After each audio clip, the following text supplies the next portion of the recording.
Madam Mayor, colleagues, members of the press, thank you, Lord Morrow, and again can I join with you in welcoming everyone to the community centre here. Some people like to go for flashy hotels. We like to be down with the people. So welcome to the launch of our European Manifesto. It sets out our record of achievement, and it also sets out our vision for the future. It's remarkable that in such a short period of time since we published our last election manifesto, how much we have actually achieved and how many commitments we have already fulfilled. It's another example of what we say we do. And just as in the Assembly we're delivering on our last manifesto, in Europe, Diane will be delivering on this one. This party is offering strong leadership in challenging times. This manifesto demonstrates our record of achievement and our clear direction and approach to policies here at home and elsewhere in Europe. The manifesto sets out our record of achievement, the benefits of devolution, why people should vote for Diane, the choice that this election offers, our reform agenda, our plans for empowering disadvantaged communities, our priorities for policing, our priorities for the agri-food industry, our opposition to the plans for a Bill of Rights for Northern Ireland, our policies for improving education, our approach to health, our approach to tackling the credit crunch, again our approach to the devolution of policing and justice powers, our work in assisting victims and, crucially, our approach to Europe, which includes our opposition to the Lisbon Treaty, our support for a UK referendum on that treaty, our support for lifting the burden on small business, and our position on the common fishery policy, and lots more. In just 7 days, Northern Ireland once again goes to the polls. In many ways, this is an historic election. It's the first election for a generation against the background of stable devolution. We have much to be proud of with what has been achieved in the last few years, but much more has to be done. This morning, before I introduce our candidate, I want to say a few words about what's at stake in this election. There can be no doubt that Northern Ireland has come a long way since the DUP took over as the largest Unionist party in 2003. Who can doubt that today, with DUP leadership, Northern Ireland is better off than it was 6 years ago? Our strategy is working and Unionism is strong again. There are those who would plunge us back to the bad old days, but with the global economic recession and recent dissident Republican activity, it has never been more important that we have stable political institutions in place. Devolution gives Unionists control over our future and the chance to build a peaceful and prosperous Northern Ireland.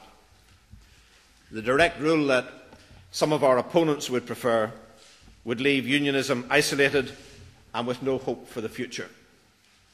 Let us remember how far we have come. 6 years ago, the DUP became the leading voice within Unionism. Since then, we have reversed a generation of decline and made Unionism confident again. Unlike so often in the past, with the DUP representing Unionism today, no one says that Republicans get the better of Unionists in negotiations. Just reflect on what has been achieved. Northern Ireland's position in the United Kingdom is secure. The Provisional IRA's war is over.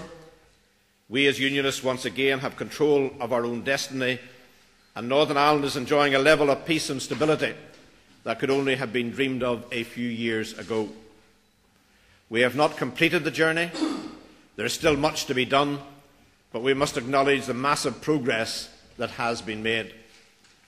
Our Unionist opponents are those who have either tried and failed or are pursuing a strategy which would inevitably sink Unionism into oblivion and return Northern Ireland to constitutional instability. While we are building a better Northern Ireland, all they can offer is negativity. There's still a long way to go, but we are on the right course. With Northern Ireland an integral part of the United Kingdom, support for the political institutions here has never been stronger. This is the best guarantee of the long-term existence of the Union. The United Community response to recent dissident Republican attacks and all-party support for the police and the rule of law has demonstrated just how far we have come in recent years. With the changes agreed at St Andrews, devolution gives Unionists control over local affairs and provides a safeguard for everyone in our community. Continued direct rule would have meant Dublin interference, Unionists sidelined and greater Republican influence. The reality is that direct rule is the effective goal of those Unionists who oppose the present political institutions. The present form of devolution is far from perfect, but is immeasurably better than giving away responsibility for our own affairs. What strategy do our opponents offer to create a better Northern Ireland and a more secure Union? They offer observer status. They prefer to let others take the decisions and whinge about the outcomes. That's not our way. Devolution means creating a more peaceful and prosperous Northern Ireland. It allows us to attract investment and keep our young people from leaving the province for work. It has already allowed us to block an Irish Language Act, preserve academic selection and reduce household bills by an average of more than £1,000 during this Assembly term than would have been the case under direct rule. This election is also about Europe. While the DUP is opposed to European integration, we will still seek to use the EU in the interests of Northern Ireland. This is best achieved not by a lone maverick MEP, but by the MEP who is working as part of a team represented at Westminster and along with the Northern Ireland Executive. Our capacity to influence decision makers in Europe will be greatly enhanced by a joined-up approach in areas of common interest. The European election is the only province-wide poll and is regarded as a test of Northern Ireland's constitutional position. At this election, it is essential that we keep unionism as the voice of Northern Ireland, not just here, not just in Europe, but throughout the world. In every previous election, the DUP has topped the poll, but this time there is a real prospect that Republicans will be able to claim that they are the leading voice of Northern Ireland in Europe. Unionists should have the twin goal of topping the poll and returning 2 Unionist MEPs. Unionist turnout and transfers are therefore essential.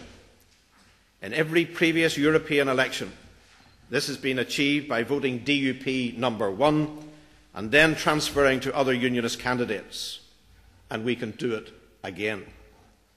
I want to see unionism as the leading voice of Northern Ireland in Europe, and only the DUP can stop Sinn Féin topping the poll at this election. As an MEP, by working alongside Northern Ireland ministers, Diane Dodds can help ensure Northern Ireland punches its weight in Europe again and delivers for the province. I've known Diane for many years as a tireless, dedicated worker and campaigner. She has proved a fearless and diligent candidate in the last few months, and in the next few years, I am certain she will prove to be an excellent MEP. Let me introduce you to the next MEP for Northern Ireland, Diane Dodds.